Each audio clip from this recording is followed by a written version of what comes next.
The radio crackled with panic. SEAL Team 4 was pinned down in heavy forest, taking fire from multiple positions they couldn't identify. 3 wounded. No air support available. The quick reaction force was 18 minutes out, which might as well have been 18 hours. Staff Sergeant Lennox Harlow listened from the overwatch position 900 meters away, her M24 already loaded, and realized she was the only one close enough to do anything about it. She was Army, they were Navy. And in 72 hours, she'd be flying home after a deployment where nobody asked her to take a single shot.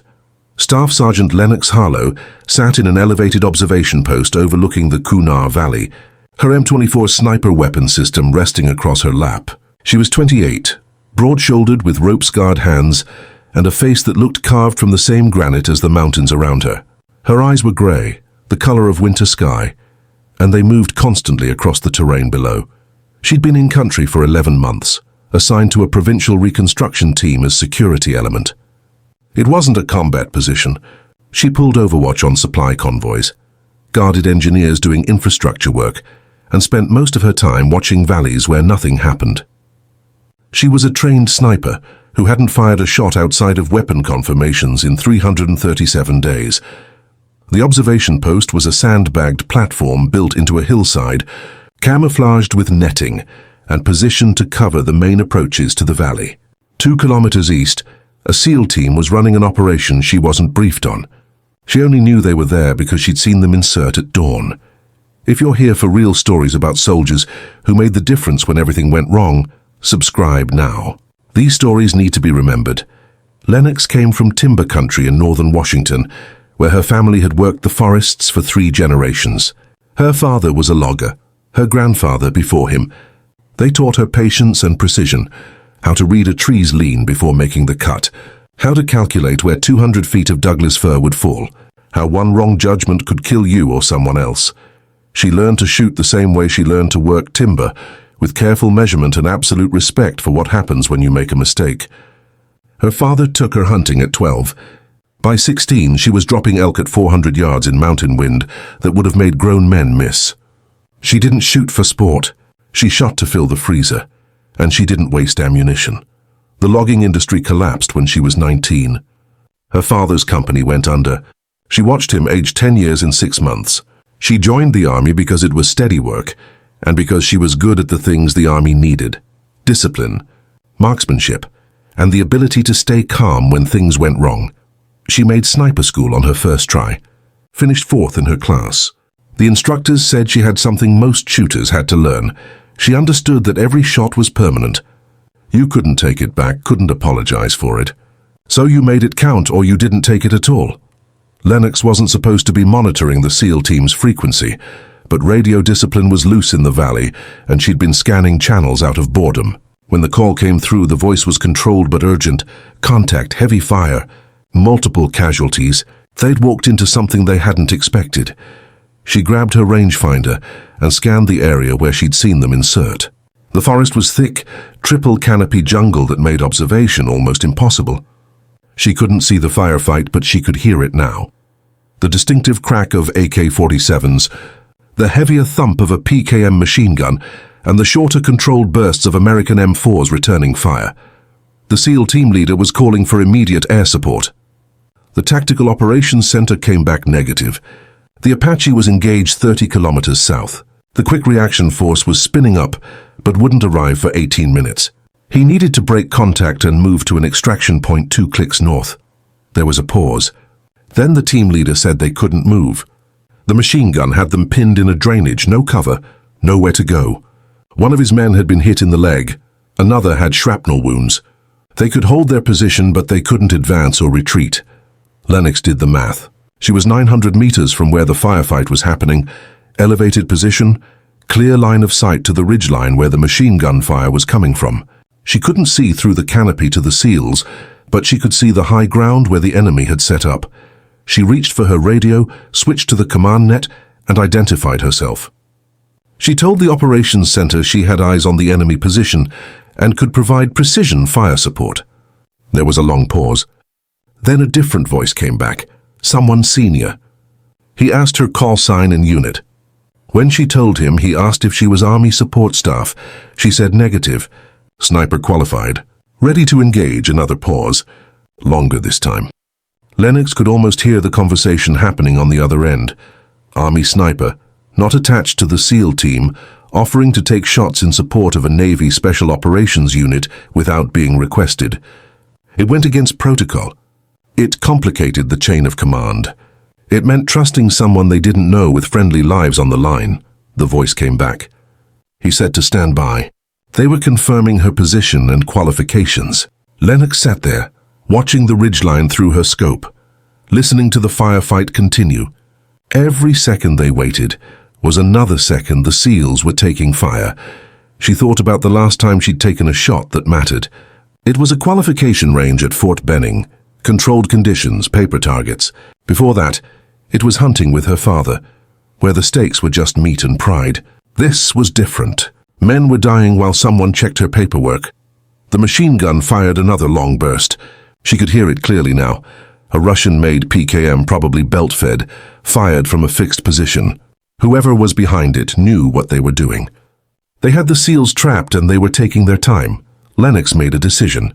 She switched her radio back to the SEAL team's frequency.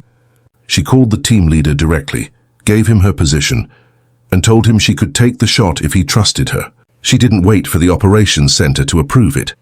She asked the man on the ground. The SEAL team leader's voice came back, and it was the voice of someone who'd run out of options. He said if she could see the machine gun position, take it. They were down to minutes before someone else got hit. Lennox ranged the target. 892 meters. Wind was minimal, blocked by the ridgeline. Temperature 94 degrees. Humidity high from the morning rain. She adjusted her scope, accounting for the downhill angle and the heat. Through her scope, she scanned the enemy position. The machine gun was set up behind a fallen log. Good cover, well positioned. She could see the barrel, see the occasional muzzle flash, but the shooter was concealed. She needed him to move just for a second, enough to give her a target. She waited. The machine gun fired again. 3-second burst, then a pause while the shooter adjusted aim. During the pause, she saw movement. A shape-shifting position, maybe reloading, maybe checking his sightline. It was enough, but there was a problem. She could see 2 other positions near the machine gun. Taliban fighters providing security, armed with rifles, scanning for threats. If she took the shot and missed, or if she took the shot and the other fighters spotted her muzzle flash, they'd redirect fire to her position. The SEALs would still be pinned and she'd be compromised. She needed to be perfect.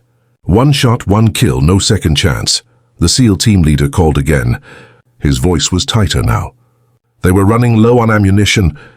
The wounded man was losing blood. They needed her to take the shot, or they needed to know she couldn't so they could try something else.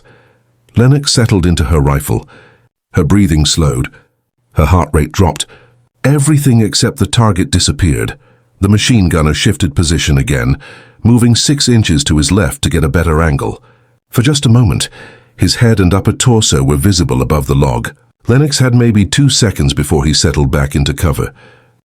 She put the crosshairs on center mass, led slightly to account for his movement, and exhaled halfway. The world narrowed to the reticle and the target. Her finger pressed the trigger steadily, smoothly, until the rifle fired.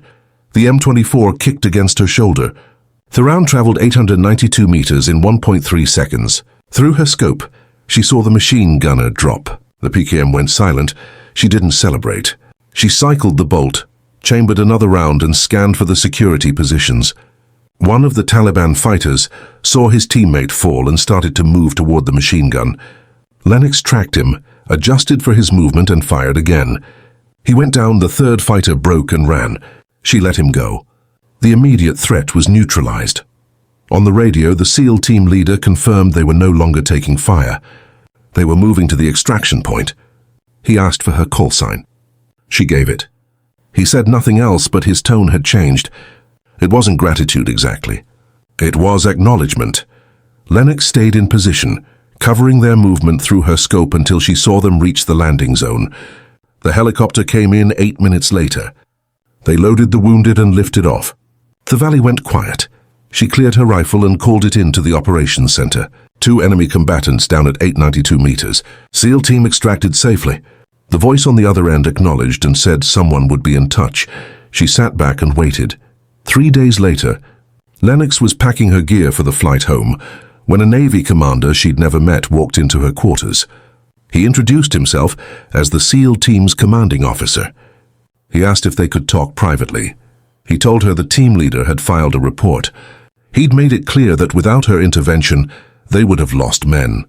Probably multiple men. The commander said the Navy didn't typically work with Army snipers in the field, especially not on operations where coordination hadn't been established beforehand. But the team leader had been insistent. He wanted her recognized for what she did. Lennox didn't know what to say to that. She'd done her job. That's all it was. The commander handed her a challenge coin, the SEAL team's insignia on one side, her call sign engraved on the other. He said the team wanted her to have it.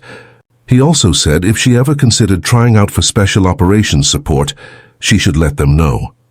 They could use someone with her instincts. She took the coin. She thanked him. He left. Lennox finished packing. She flew home 2 days later. Back to Washington, back to timber country. She didn't tell her father about the firefight. She just told him she'd done some good work. He nodded, the way he always did, and said that's all anyone could ask for. The coin stayed in her pocket. Some shots you take. Some shots take everything you have. She'd made both kinds. That was enough.